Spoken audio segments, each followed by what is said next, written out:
But the coin that I added to the portfolio today is called vEmpire. And they are the largest decentralized metaverse investment organization in the world. Hello, everybody, and what a lovely day it is. Let you kick off, and I'll do some button tapping in the background. You know what comes after Roby and Qcoin?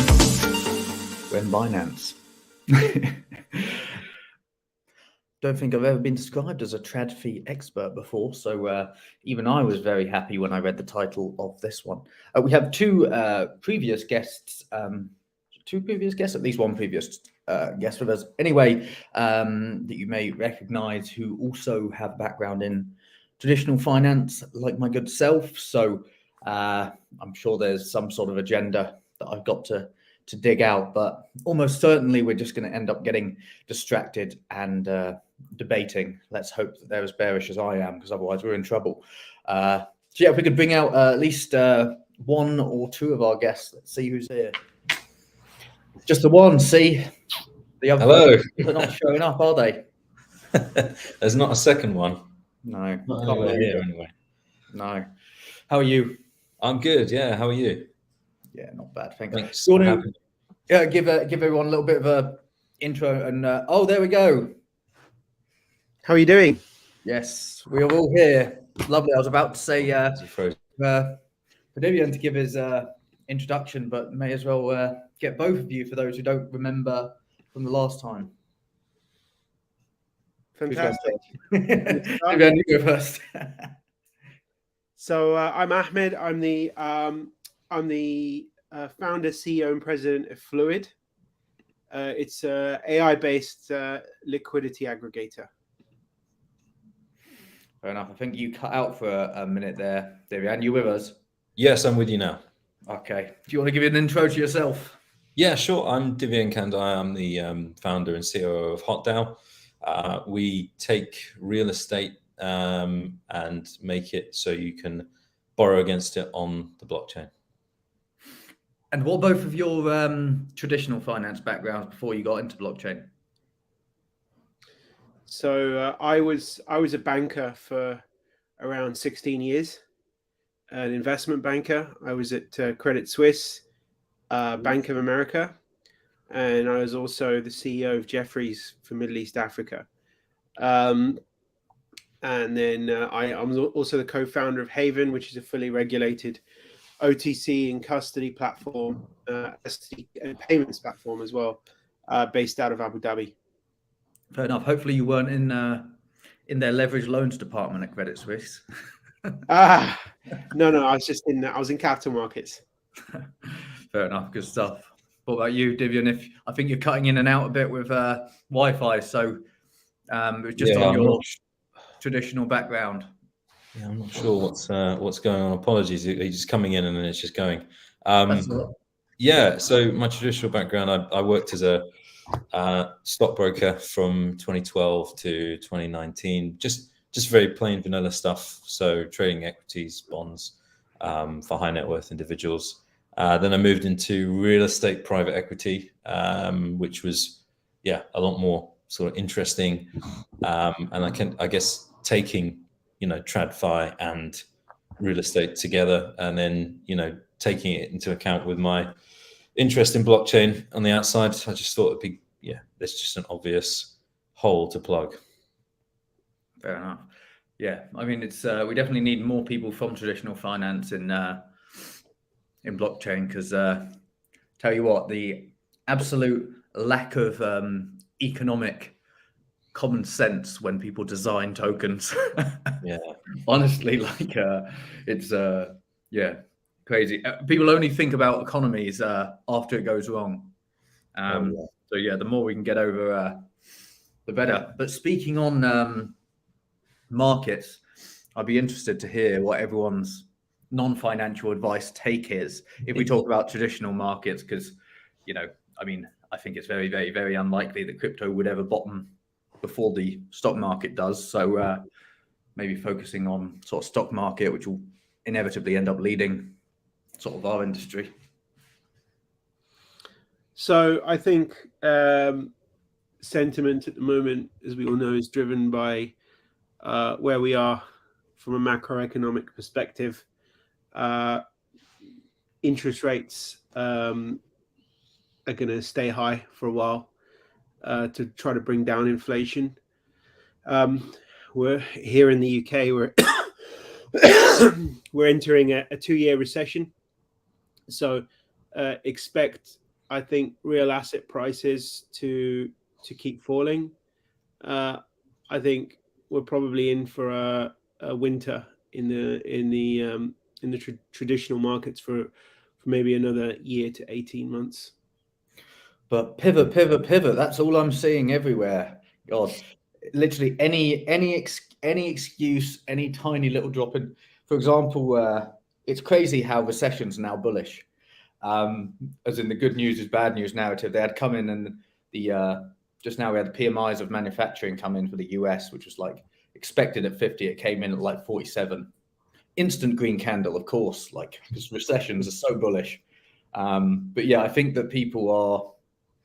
My view is being that, you know, they talk about central bank credibility, and I think that people think that only means if it goes down, they step in. I don't think people quite realize that when everybody learns that stocks only go up when the money printer comes on, then that is a risk to financial stability. All of these people who are chasing like GME, all of these meme stocks, that new trend has come around due to accessibility in the markets and the accessibility of knowledge of, you know, printer goes on, stocks go up. And when you have that sort of retail participation, it's almost always on the cusp of a huge shock. It's very, very rare that everybody gets it right all the time. And everyone is so led at the moment by monetary policy and central bank policy that I think it is inevitable that there's going to be a huge downward shock to get that out of the system and get that retail participation of, we know stocks only go up. I think I tweeted something this morning, which is the 2 10-year spread has never been inverted for more than 10 trading days without a recession following, and that's got a record of 8 out of 8, and that's currently where we're at over 10 straight trading days of inversion.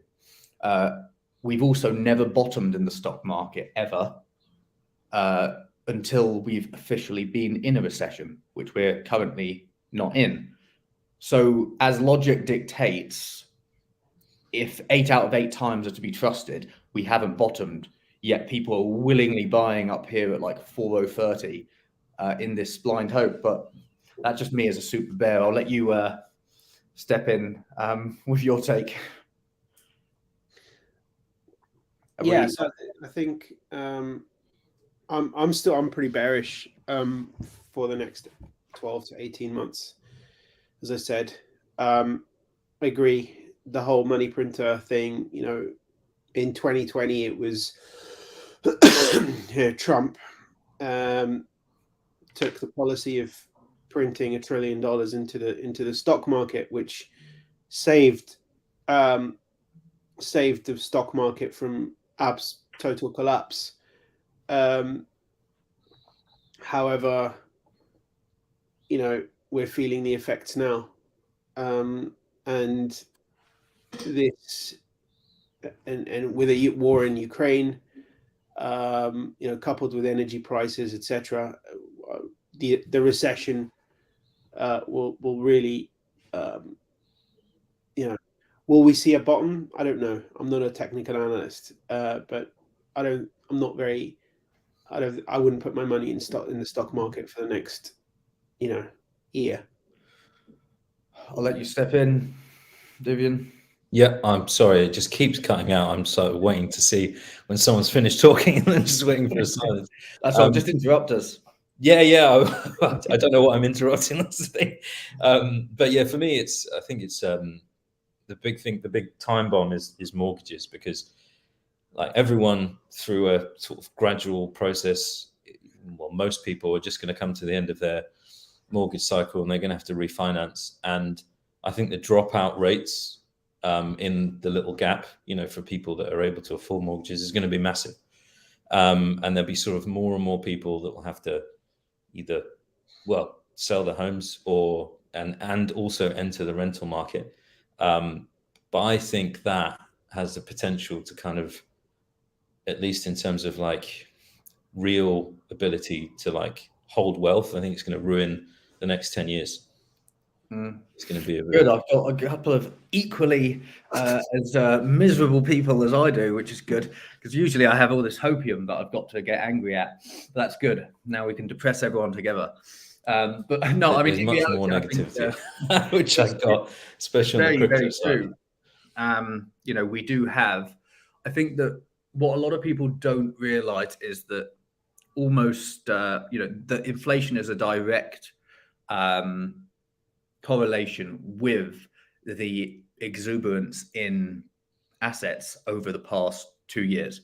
As in, everybody has been making money. Anyone who's owned or had any wealth at all, whether that be you know, stocks, you know, even pension, even ISAs, property, everyone's assets have increased dramatically, and everybody's been able to cash in on that. They spend money, and prices go up.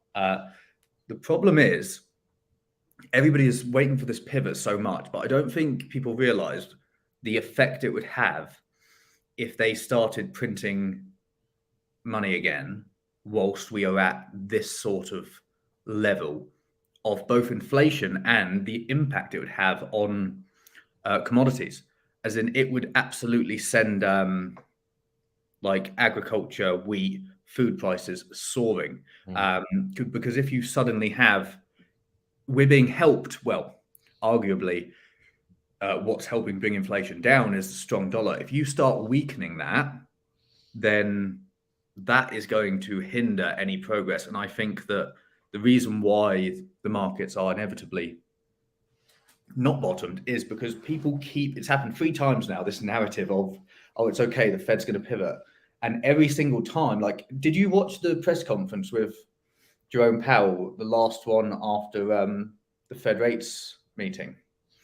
Oh, honestly, it was scariest thing I've ever seen in my life. And I'm even more, tell you what, I'm going to try and find it, because it was bizarre. I have never seen, effectively, Jerome Powell was tricked into giving his actual thoughts on the market. See if I can find it here. But yeah, this person effectively said to him, the stock market is reacting positively to your news today. How does that make you feel? And he essentially listed off bullet points of all of the bearish notes he had, literally like deadpan to the camera. He was fuming, and we've rallied like 300 points since then. Like, I don't think people quite understand that the reason why you, as in, like, every time the stocks rally, it loosens financial conditions. And the reason that that's the opposite of tightening them, which is exactly what they're trying to do. I'm trying to find this video here because it was on Twitter. Yeah, it was something to behold, because I've never seen him actually like tear down the markets like that. He made it very, very clear that his intention is to not let assets get carried away. But nobody seems to listen. It's bizarre how everything's behaving. You said you were in capital markets before. What specific area? So I was in investment banking. So I was more on the banking side of doing like IPOs and debt capital markets. I was what they call a generalist investment banker. So I would find a sector and then I would do all the M&A deals, all the capital markets deals as well in that sector. So I was doing a lot of stuff in tech and healthcare and oil and gas. Any big names you can shout out? Anything you worked on? Yeah, I mean, I've done. God, I was sort of based in the Middle East. Did a lot of stuff with the Abu Dhabi Inc. holdings. So but names, sort of household names that you may know. DP. I'm not sure I understand. My watch is. Yeah, I mean, I've done a ton of health. I don't know if you've known the companies, but Emirates Healthcare in the healthcare space. I did a ton of stuff in biotech. On the tech side, raised financing, did IPOs for various telcos. Turk Telecom was probably the biggest one I've done, which is a $4.2 billion deal offering. I did stuff with MTN as well in South Africa, and yeah, it was a fun period. Go on, you got to top that now, Dhivyan. What you got? 4.2 billion. We need more. Yeah. At least Bitcoin seems to be doing a little bit better. Yeah, we're up today, aren't we? I know. I mean, dead cat bounce. Yeah, I was about to say a certain four-legged tailed animal. Yeah, I mean, it's crazy to think that like some people believe that, we haven't seen any fallout yet. No one has said, people have said they've been affected by FTX's collapse, but nobody has yet like declared bankruptcy or like come forward as like one of the huge like numbers of like creditors. And to think people who think the contagion like is past, and also unfortunately nobody knows who sort of Silvergate, Genesis, like nobody is familiar with what these huge institutional names do in the blockchain market and why the collapse of them is important. Isn't Silvergate a regulated bank? Yeah, so they are a network. I think they've got like holdings in crypto.com. There's a big web, and there's also these other banks. Well, Silvergate Silvergate are one of those banks that basically are used crypto-friendly clearing banks. So you've got Signature, which is the other big one in the US. You've got Deltec in the Bahamas, and all three banks. There's a few more, I think, but all three bank crypto companies. Signature is actually Trump's old bank, Donald Trump's old bank, until they renounced him in 2016, and they parted ways. Can't imagine why. But Silvergate, they're a Fortune 500 company. No, not Silvergate. Sorry, Signature, Fortune 500 company. They are. They basically help crypto companies create a wholesale crypto to fiat ramp. So I would expect with Silvergate, they do exactly the same thing. Silvergate require a lot of these big companies to put large deposits before they transact.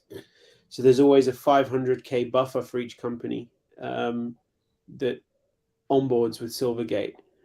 I'm a little, I don't know why Silvergate would be. I've only heard rumors seen probably what you've seen on Twitter, but it doesn't seem like Silvergate is affected. And they've started. I don't think it's Genesis is for sure, but unless Silvergate have actually invested VC money into some of these companies, I don't think Silvergate have an issue. Yeah, I've seen their name crop up a lot. I mean, one that I see crop up in a negative sense a lot has been Deltec. Yeah, Deltec banked FTX, but because they're based in the Bahamas. So yeah, I think with Deltec, but again, Deltec are simply the fiat ramp. They would not take any exposure unless they had a special deal with FTX. and they held FTT, they wouldn't usually. They just provide the infrastructure. So I'm really surprised to see these names crop up, unless even these banks were in on the. I mean, banks should never partake in any of this. They have rules, regulations, processes, procedures, and to follow. So I'm quite surprised to see any of these bank names in any bankruptcy filing, because they should never ever at any time have any net exposure from a current account banking perspective, unless there was a prop trading book, for instance, that these banks held. But I'm pretty sure that they didn't. We got an article on screen here, which is Bloomberg. These banks were left holding the bag in crypto implosion. Small regulated lenders saw opportunity. Now they're part of the cleanup crew. So this one's talking about Silvergate. Yeah, I think it's FUD. It doesn't seem. I mean, Bloomberg is not always right. Having dealt with a lot of these banks, I'm quite surprised that they would have that they would ever take any risk. I mean, that even they would hold any crypto.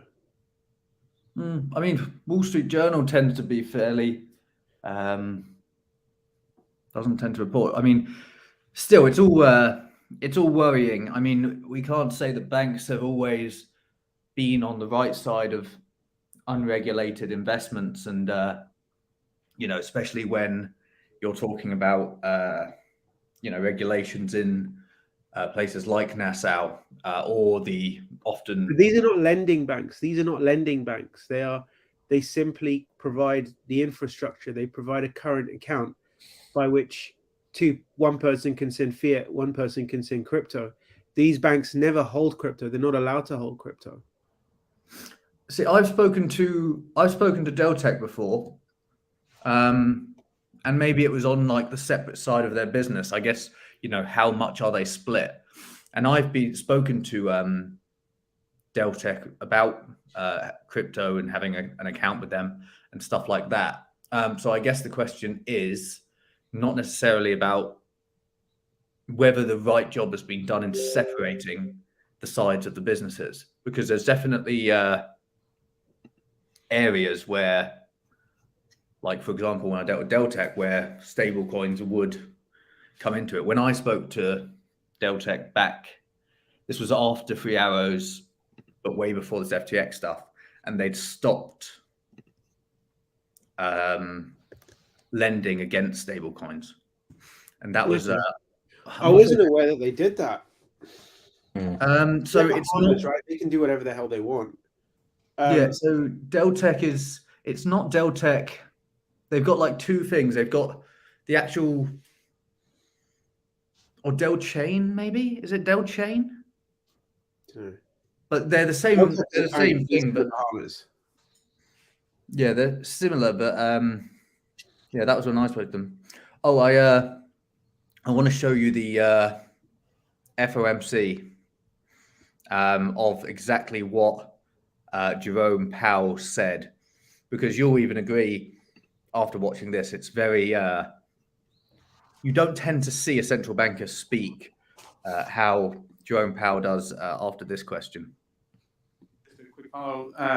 It looks like stock and bond markets are reacting positively to your announcement so far. Is that something you wanted to see? Is that a problem, or how much that might affect your future policy to see this positive reaction? We're not targeting any one or two particular things. Our message should be, what I'm trying to do is make sure that our message is clear, which is that we think we have a ways to go. We have some ground to cover with interest rates before we get to that level of interest rates that we think is sufficiently restrictive. And putting that in the statement and identifying that as a goal is an important step. And that's meant to put that question really as the important one now going forward. I've also said that we think that the level of rates that we estimated in September, the incoming data suggests that that's actually going to be higher. And that's been the pattern. I mean, I would have little confidence that the forecast, if we made a forecast today, if we were doing an SEP today, the pattern has been that one after another, they go up, and, that'll end when it ends. But there's no sense that inflation is coming down. It just, if you look at I have a table of the last 12 months of 12-month readings, and there's really no pattern there. We're exactly where we were a year ago. So, okay. So I would also say it's premature to discuss pausing, and it's not something that we're thinking about. That's really not a conversation to be had now. We have a ways to go. And the last thing I'll say is that I would want people to understand our commitment to getting this done, and to not making the mistake of not doing enough, or the mistake of withdrawing our strong policy and doing that too soon. So I control those messages, and that's my job. I mean, how more obvious can you get that I mean, funnily enough, at the point the person read that message, at first the stock market rallied because they inputted like a line that said that they will like something like they'll look back on the cumulative effects of the rate hikes, indicating that at some point they'll stop, which is crazy anyway. The market rallies based on at some point the Fed needs to reduce rate hikes or pause. Like, that is just like, you cannot, they're not going to go up forever. So the markets rally based on that. But he said some of those messages in the actual conference, and then stocks started falling. But what was so interesting was this guy said, stocks are rallying, how do you feel? And he basically made Jerome Powell admit what he wanted to do with the markets and what his intention was. And he was not happy. And he made it very, very, very clear that having the markets rally is against everything he's trying to do. But still, look where we are today. Like, we're 300 points higher, and he wasn't happy when it was rallying to 3,800.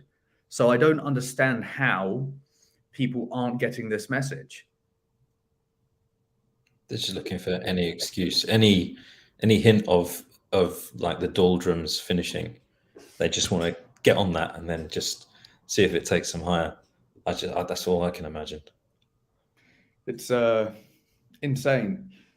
I just don't get where the exuberance comes from. But again, that is where I am very bearish in the fact that the fact that the Fed is seeing how everybody is solely focused on monetary policy, and everybody is buying or selling literally just based on what they are doing, means that they have to do the unexpected, because they can't have their words dictate the market every single time. Because once people cotton on to the fact that, low interest rates and money printer on equals stocks up, then that will inevitably lead to risks in the markets of the fact that everyone just goes one or two ways based on literally just monetary policy when there's so many other things to consider. So I think it's inevitable that something will badly break, because everyone is like, it's like poking a bear, and he's saying, please stop buying stocks. Like, I want to try and get inflation down. And everyone's saying, no, we're going to buy them because you're going to pause at some point. And it's just going to end up egging them on, keeping it higher for longer. I mean, he made it clear they're going to keep it higher. There's no this 7% jump in the NASDAQ that we had was based on inflation only increasing by 0.3 rather than only increasing by 0.5. It's still an increase. And that's just literally the opposite of what they want. So, I mean, volume is light. It's like less than 40% of normal volume today in the market. So inevitably we're pushing higher, but we got FOMC minutes out this evening, which should be very interesting. And then next week we have got Jerome Powell speaking on the 30th, and then 2 days later they enter the Fed blackout period. So if Jackson Hole is anything to go by, if the market hasn't taken an absolute shit by that point, I think he'll absolutely smash it on the 30th. But I mean, I can't imagine the FOMC minutes being like even giving a single ounce of like positive news based on how the market's reacted. We got a few questions from the audience. Somebody told me to check DM, even on YouTube. Somebody from LinkedIn. So on that topic, is it a bad time to refinance? I presume that was when you were talking about mortgages. Not financial advice, but I'll let you answer that. Where's the question? Can I see it? Yeah, if you click on comments, and then it was at 313 by L. Yeah, got it. Let's have a look. 313. Apologies. Is it a bad time to refinance? My gosh. Thing is, it's. I know the bank's obviously taking into account a rise in the medium term. So, and I know they're trying to get, like, they're fixing rates, aren't they? Just to try and get people through the door. Again, being very careful not to sort of say this is financial advice. Just whilst these offers are there, it might be the best time to try and refinance now. Just because I don't know how free these banks would be able to be in fixing rates like that, once interest rates gets higher, because it's just so much more of a, I think as they get less people taking out mortgages, it's going to be a massive strain on their own balance sheets. And so, yeah, it's a very difficult question. Without having how far do you think we've got until the rate ceiling, Dhivyan? What's your view? I don't know where I've got this figure, but I think 7%. I think 7%, and that will be sometime sort of mid next year, as we're starting to see inflation just start to be curved down. I think if you get sort of other factors causing inflation to drop off, energy, then that could come sooner. But as things are, I think 7% mid next year. What about you, Dom? I mean, Bailey seems to be much more worried about recession than inflation. But the problem is that the risk is that it completely just elongates the recession because he's not actually fixing the problem. I mean, I don't pay too much. Well, I would be paying a lot more attention to UK interest rates if I didn't lock my own mortgage at 1.9% for 5 years last year. All right, mate. Very, very happy with that choice. Yeah. Well done, past me. But yeah, I mean, I think that inevitably they will make a mistake. They should have raised a lot more. I think they only did 50 basis points, literally like after the Liz Truss pound crash fiasco. The fact that they only went 50 like after that, and he said like played chicken with the markets in terms of we're ending our bond buying, so manage any risk. I mean, that was a key moment. But then I'm looking at pound dollar right now, and it's 120, and that seems insane to me. So I don't know. I mean, I think we're going to need 5 to 7, not to just copy Jerome Powell and what they've said with the Fed, as in, I know it's different, but I think that they're not going to do enough, and then they're going to have to do inevitably too much. So yeah, I'd agree, but I would hope not as high up as 7, to be honest. I think you hit the nail on the head as to what I was thinking. As soon as there was any kind of relief from the deepest part of COVID, and people started to spend again, that's when there should have been a very slight increase in interest rates, just because that amount of extra money supply created, during a period where no one can really, not as many people can spend it, I think was just gonna yeah, that was going to be the floodgates, and they should have tried to curb it earlier, but in just more gradual increments. Hindsight, eh? 2020. Somebody said, Dom, so when is the bottom? I would love to know the answer. I mean, I personally my long-term targets, looks like something's happened in markets, because it looks like the 2-year treasury's jumped off a cliff in the past 2 hours. Some Fed speakers said something. I mean, my target before FTX in crypto, my target, I was still thinking we'd see 5K again, on a wick in Bitcoin. With FTX, God, I don't think people quite realize how much sell pressure would come from Grayscale collapsing. If that happens, we could easily see $1,000 Bitcoin in that range.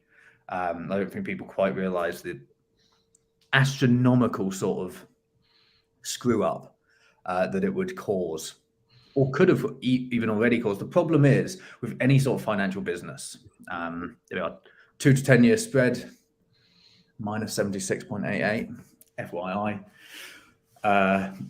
The problem with any sort of financial business, whether it's crypto, whether it's normal, is that as soon as you cannot let people smell blood, because it becomes a self-fulfilling prophecy. Like with FTX, fire sale, gone, literally overnight. Credit Suisse, again, they've done well to hang on, but they've obviously had to restructure and sell off assets, etc. But there is, obviously the legal side and the regulatory side, you need to make the disclosures, X, Y, Z. But in reality, if you do that, you're almost certain to inevitably follow the path that you lay, because investors panic, they'll sell, it makes everything even worse, and it escalates, snowballs. So that in itself really doesn't help, that nobody can sort of, let their guard down and say, I need help, because then, people sort of make the bed for them.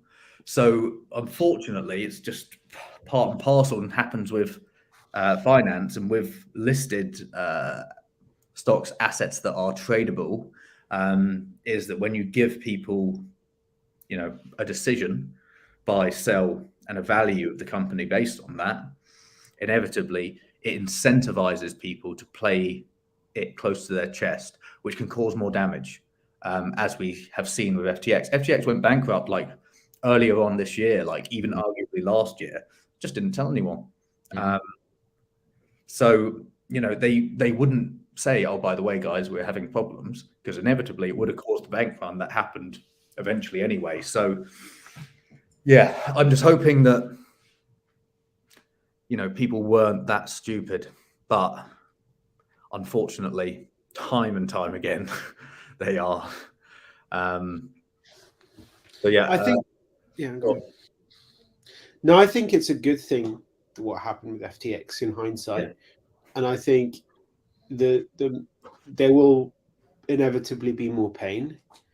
I don't think that the pain will kill off crypto or anything like that, or even get us anywhere near 1K. I don't know. I don't predict prices. So, but, I think that obviously we're still waiting for the fallout. And these big firms that have basically, there was this article about the 50 creditors that are owed about $3 billion from FTX, unsecured creditors. Who are they, and what's the contagion effect on the back of that? I think what we're going to see is there will naturally be some big players. I don't think it's going to be a doomsday scenario. I think we've seen the worst. I think there's going to be a little bit more pain in the markets, But I think ultimately what's happened is you're going to see structural shifts in people's mindset in crypto, whether they be regulators, whether they be participants, users, and the winners that are going to come out of this are the people that can, have 2-3 years cash flow with no revenue, number one, and businesses that have been, or projects that have been talking about, the boring stuff, regulation, transparency, best execution, that those businesses, I believe, will do really well out of this and will come out really, really strong, because, it's been Wild West for way too long now in crypto, and we need to grow up and have some adults in the room for once. Mm-hmm. I completely agree with you, Ahmed. There, I think it reminds me. I mean, I didn't actually work through it, but the financial crisis of 2008. I mean, obviously, when things are great, no one looks behind the scenes. No one asks questions, and in crypto's case, leveraging the hell out of their balance sheet, to take advantage of a bull market without, telling everyone by how much. It's definitely reminiscent of, in my opinion, what happened in 2008. I think what will happen, now is regulation. I think a big thing will be capital adequacy, just like there was in the traditional banks post 08, especially where stable coins are involved.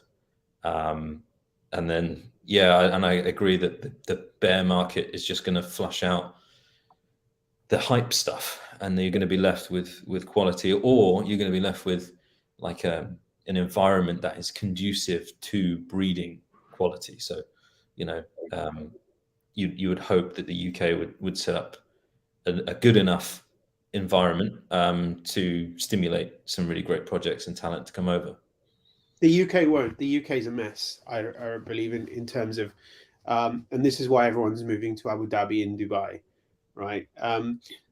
I have zero, unfortunately, belief in the UK's government, or any, it's just been a mess, right? But just coming back to your point about capital adequacy and linking all of this mess to 2008 and finding the parallels, I find that the difference between now and 2008 is that those banks were bailed out were ultimately, there was a sovereign halo, right? That they were backed by the government stepped in, right, to protect people's deposits. Ultimately, here in crypto, there's none of that. This is like true, and I'm the biggest capitalist there is, right? But this is true capitalism at play. There's no government help. The government won't just decide to print more money and prop up banks like they did with Northern Trust.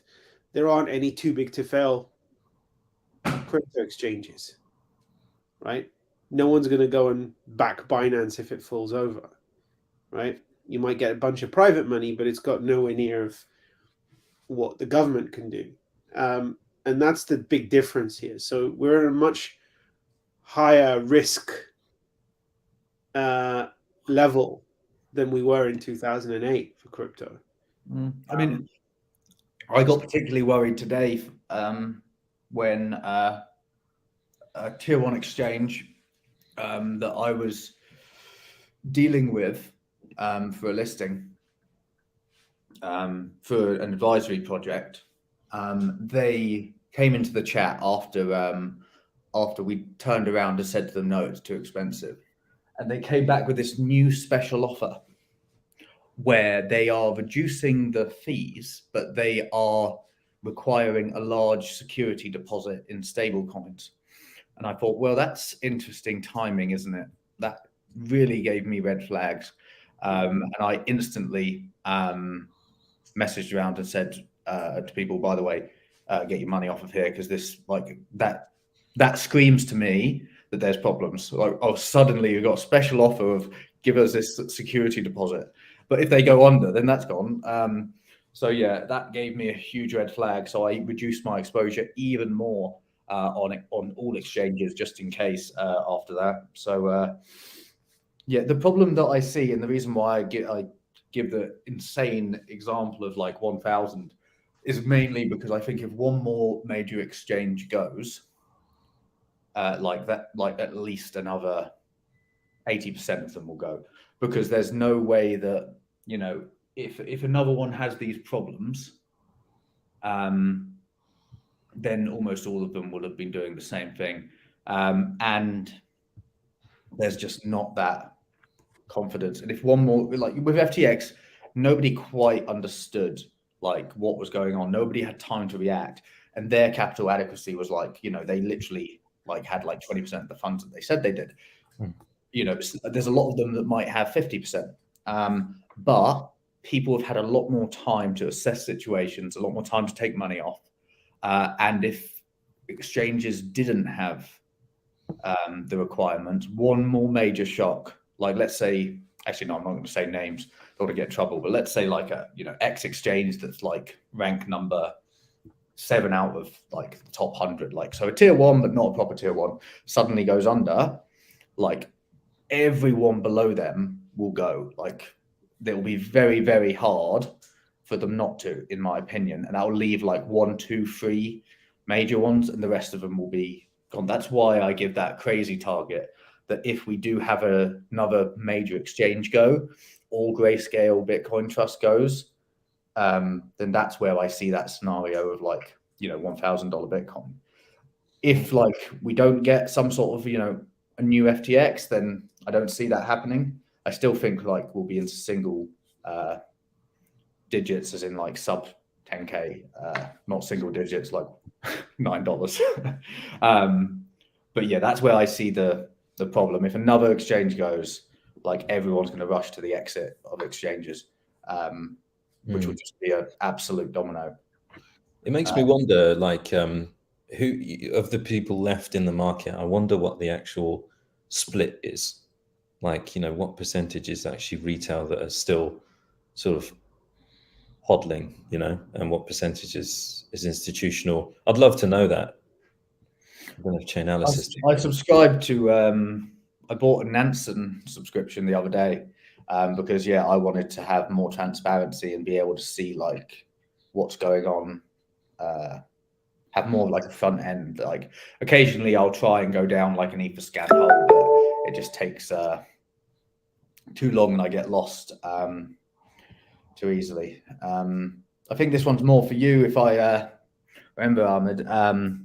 Somebody asking, are any of your guys' projects in relation to TradFi or in relation to fixing the problems the Fed is constantly giving with their decisions? I guess maybe not the last part, but yours is definitely more in... Yeah, so we're a liquidity aggregator, meaning that, and in times like these, this is where we become quite relevant in the market. One of the biggest problems in crypto is the fact that liquidity is super fragmented, meaning that markets are pretty inefficient. And in the, you know, with what happened with FTX and FTX being out of the picture now, that problem has now exacerbated,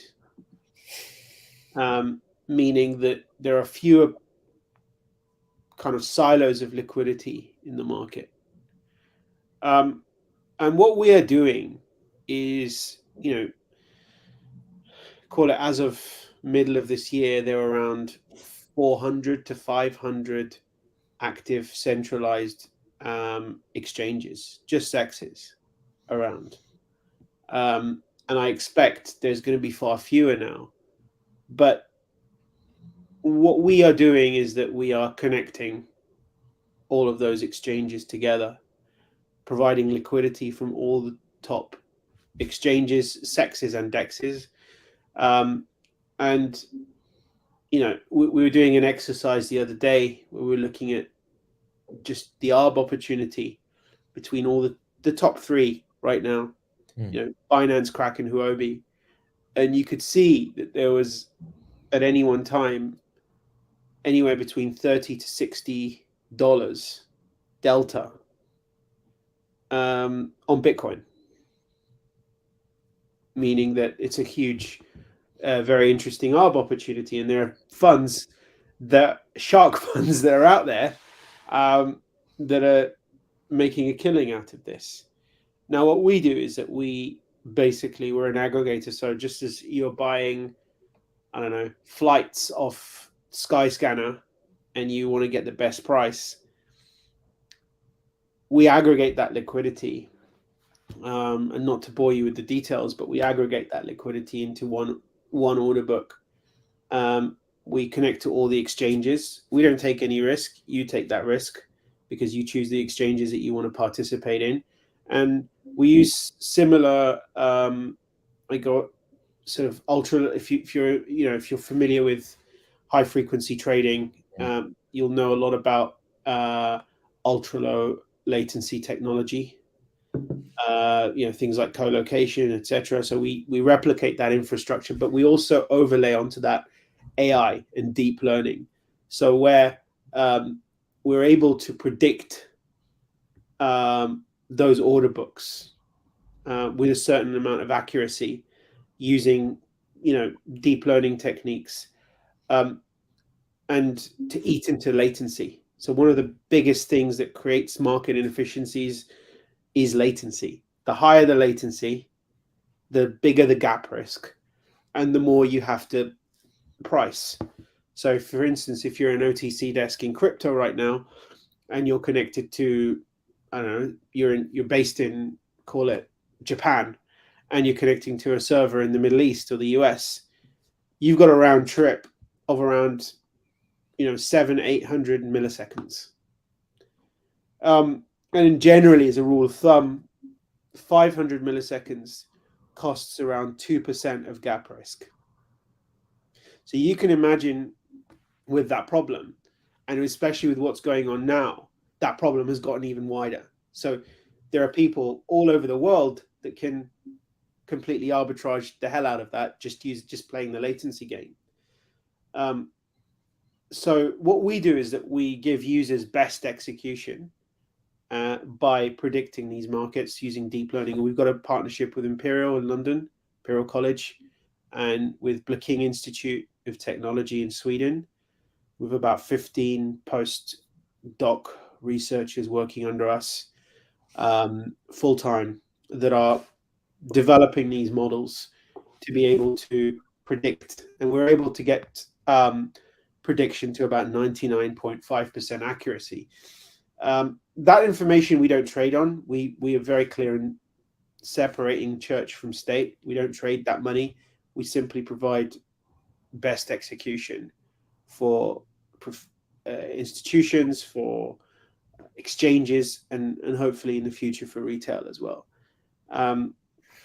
But there is a clear market here for us. There's a clear opportunity for us in these times. So it's exciting for us that this bearish news is, as I said, bearish in some aspects, but it's actually quite good because we're able to create more liquidity. That sounds really interesting. Yeah, I think we literally just said the same thing. Very interesting.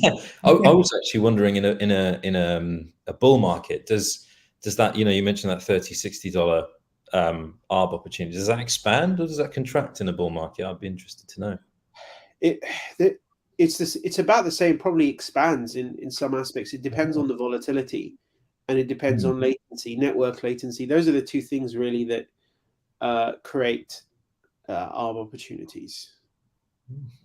Interesting. So I need to get myself an arb bot.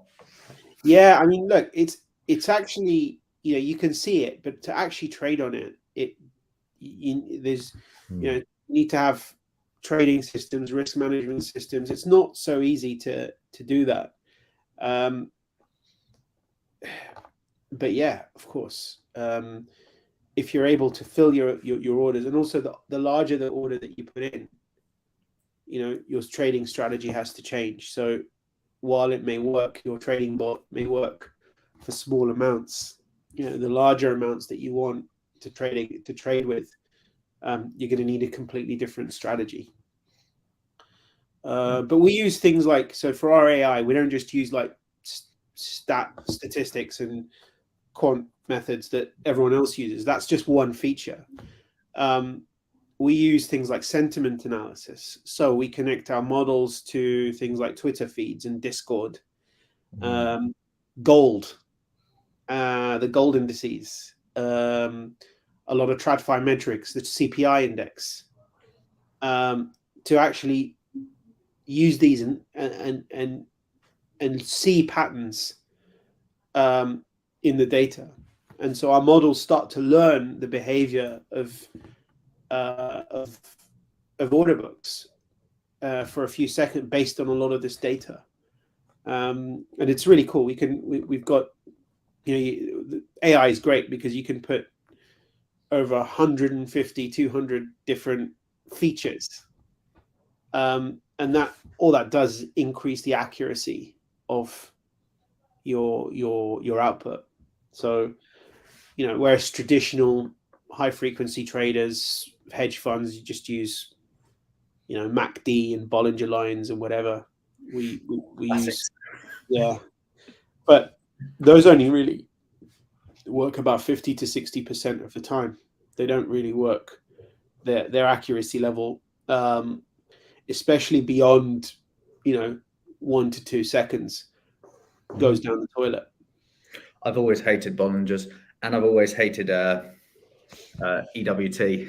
Yeah, theory. They work some of the time, but it's not that they don't work at all. They do work. And that's why people use them. But crypto markets are non-linear. It's not like, input A, output equals B.